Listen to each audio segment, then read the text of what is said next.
Est-ce que ça vous frappe aussi de voir qu'il y a des bâtiments modernes qui sont pas adaptés aux personnes à mobilité réduite? Il y a des bâtiments modernes où il y a des grands escaliers sans rampe pour s'accrocher, qui n'ont pas de toilettes adaptées, et j'en passe.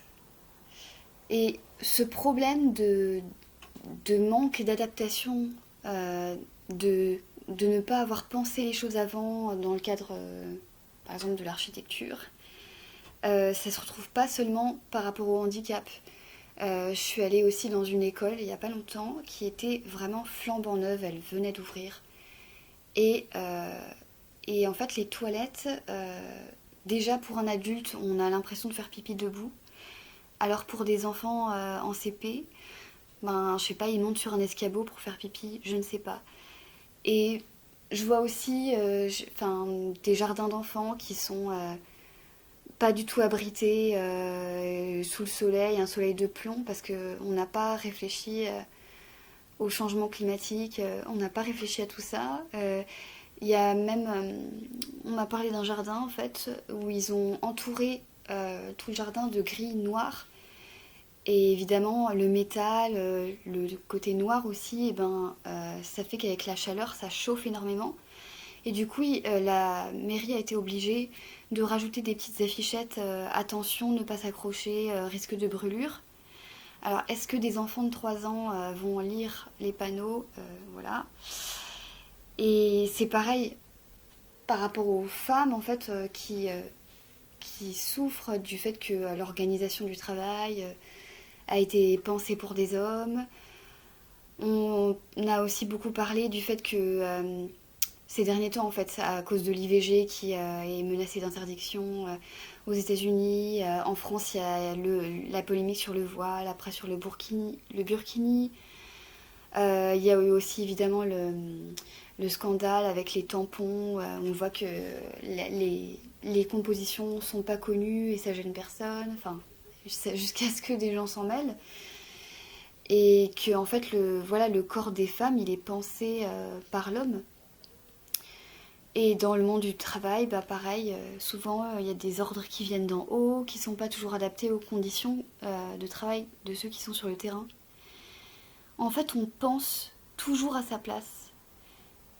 Et c'est pour ça que un monde d'hommes qui pensent pour les femmes n'est pas adapté pour les femmes. Et un monde de valide, entre guillemets, qui va penser pour des personnes en situation de handicap n'est pas adapté au handicap. Et qu'un monde où ce sont les adultes qui prennent les décisions et où les enfants ne sont pas associés à ces décisions, et ben quelque part va oui amener pas forcément un très bon développement pour les enfants. Et c'est assez normal en fait de penser de sa place en fait, de penser de sa place d'homme ou de femme ou de personne handicapée. Et d'ailleurs, je, je sais pas, j'ai quand même l'impression que souvent dans le milieu de la militance, je parle de la militance dans le domaine du handicap, mais finalement, quand j'ai vu un petit peu là par rapport à la militance politique, comment ça se passe, je pense que je pourrais faire le même constat. C'est que souvent il y a vraiment oui, une espèce, bah justement, qu'en fait, il y a un manque de recul parfois et un manque d'humour et que la lutte, en fait, elle devient parfois un petit peu dictatoriale par rapport au vocabulaire. Et ce qui est, finalement, j'ai l'impression que c'est aussi une première étape qui est nécessaire. Et ça me faisait un peu la même chose quand j'entendais les mots schizophrénie ou trouble bipolaire. Avant, je sursautais. J'étais mal ou dès que je pouvais plus regarder un film ou quoi que ce soit parce que tout me renvoyait à ce passé là, tout me renvoyait à mes hospitalisations, au fait à la stigmatisation. Et bon après ben en fait on apprend à je sais pas moi j'ai eu l'impression qu'après j'avais pris plus de distance et que maintenant ça me pose pas du tout de problème si quelqu'un emploie de travers le mot schizophrénie, d'autant plus que maintenant je me suis quand même beaucoup détachée de ces étiquettes qui sont quand même qui ont pas qui ont tellement de flou qu'elles n'ont pas tellement de sens, mais Même, voilà, ça m'arrive très très régulièrement encore au travail, même ne serait-ce qu'hier, que j'entends des gens, par exemple des conversations avec des collègues qui disent oh là là, il faut un tel courage pour travailler en psychiatrie, moi je pourrais pas, il y a vraiment des cas, et voilà, et d'en parler comme ça d'une manière extrêmement oui, stigmatisante. Et bon, bah moi je me tais parce que les gens savent pas pour moi.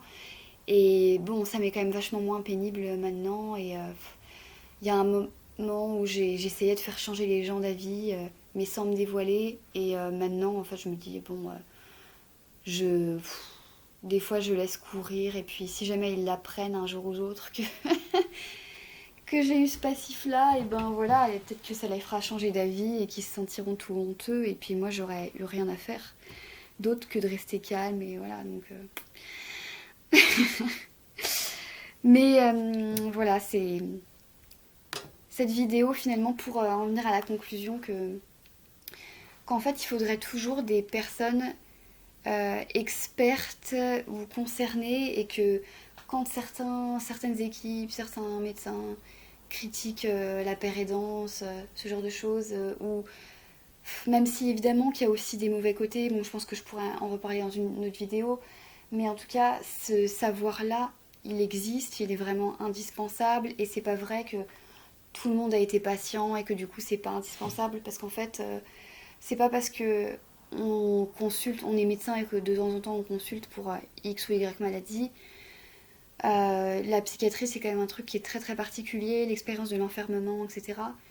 Et donc le fait aussi, enfin l'expérience de la stigmatisation, voilà, il y a tout un pan que on ne peut pas vraiment se mettre à la place des gens.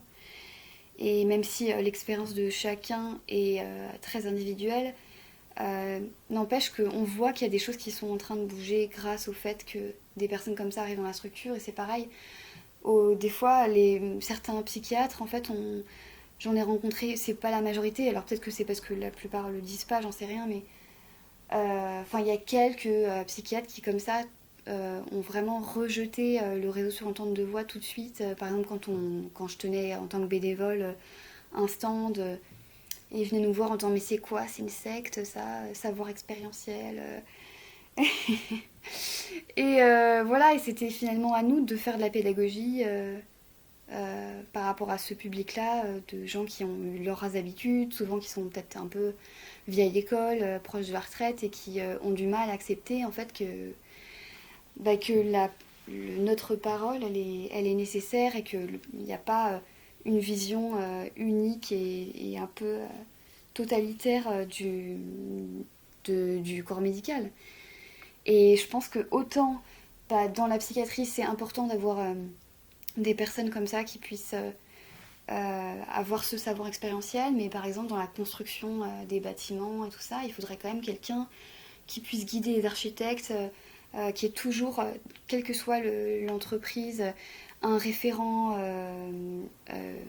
écologie, biodiversité, climat, je ne sais quoi, enfin quelqu'un qui soit pertinent parce que tout le monde se plaint en fait de l'isolation thermique, phonique des bâtiments, enfin voilà, il y a des choses comme ça qui reviennent souvent, que ce soit dans les conditions de travail et tout ça, qui peuvent rendre les choses pénibles, pareil pour les maisons, les habitations. Et en fait, que si c'était pensé en amont, que si dans les écoles, eh ben, il y avait, je sais pas, une instit ou l'assistante maternelle ou je sais pas qui suivait un peu les travaux, par exemple, qui dirait, bon bah là, c'est pas adapté, bon bah là, la cantine, si vous nous faites ça comme ça, bah on va plus s'entendre et voilà, et l'isolation phonique, elle est monstrueuse. Qu'au boulot, ben justement, ce soit réfléchi vraiment pour les salariés et qu'on voilà, on demande, on inclut les gens en fait dans les projets, que voilà, l'organisation des choses soit vraiment faite pour les personnes qui vont après vivre à l'intérieur de ces espaces-là. Donc construire un monde adapté, c'est avant tout penser pour l'autre, penser pour le futur et penser pour nos enfants. Voilà.